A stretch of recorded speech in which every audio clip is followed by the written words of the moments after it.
Good evening. Today I'm going to talk about negotiation and influence. Let me introduce myself, Srirak, and my teammates Pranav, Tulika, Nitin, Path, and Hariprasad. Let's go into the look into the introductions.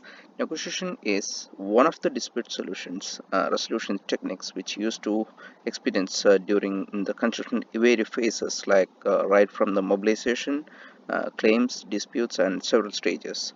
It is almost required in almost all the stages, like I explained.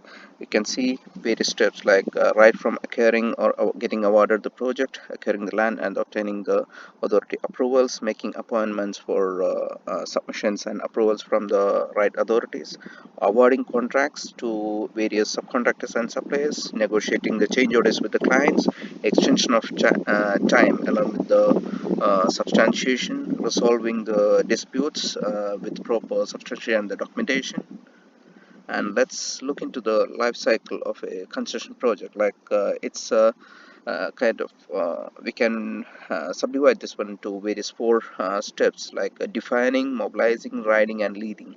Defining sense, once we got awarded the project, understanding the scope of works and based on the client's needs, the stakeholder management and the engagement with the internal and the external stakeholder, it's very much important. And once mobilization started, it's like forming and storming of the project coalitions and the requirements based on the motivating the project team, and various supply chain management regarding the procurement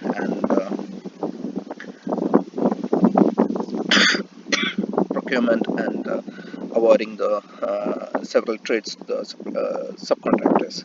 Riding the project, it's like implementation of the completely budget, time, cost, and quality and risk assessment. Time, cost, quality, the communication, and the risk assessment. Also, the conflict starts from the delays occurred, and the scope changes and the budget variations from the track.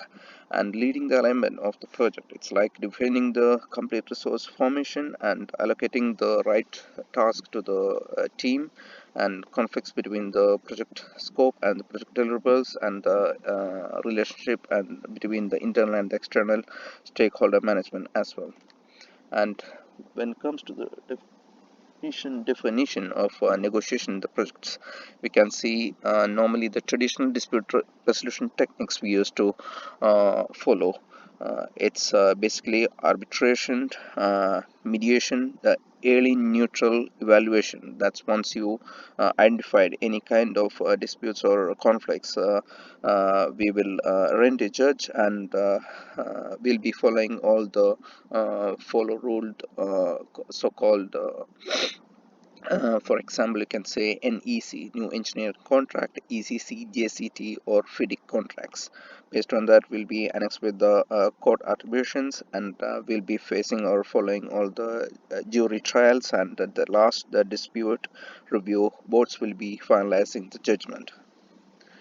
And the basic construction contract claims, it starts from differing the site conditions and the delays occurred from the schedule, identifying the changes in the scope, interpretation and of the differences occurred, and acceleration of the work, or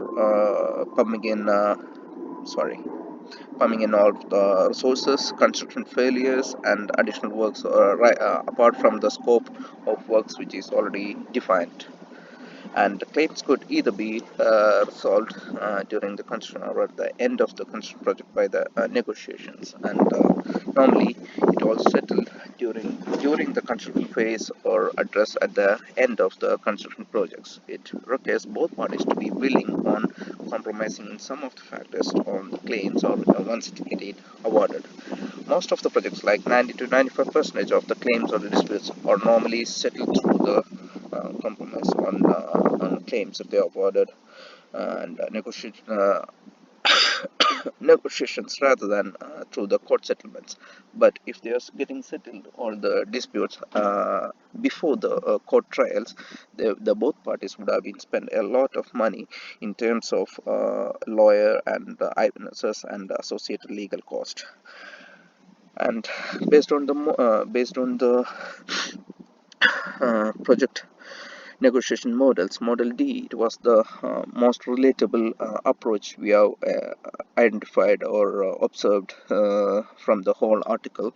Negotiation analysis approach. In this one, like the models clearly explains or went through all the below explained task or the various phases, like negotiating the issues, the party's interest, the possible options to get it solved, feasible options, that is ZOPA, objective criteria, overall objectives, and negotiation strategy to get indicative and the distributive, and the finally the documentation and to find the solution and get it recorded.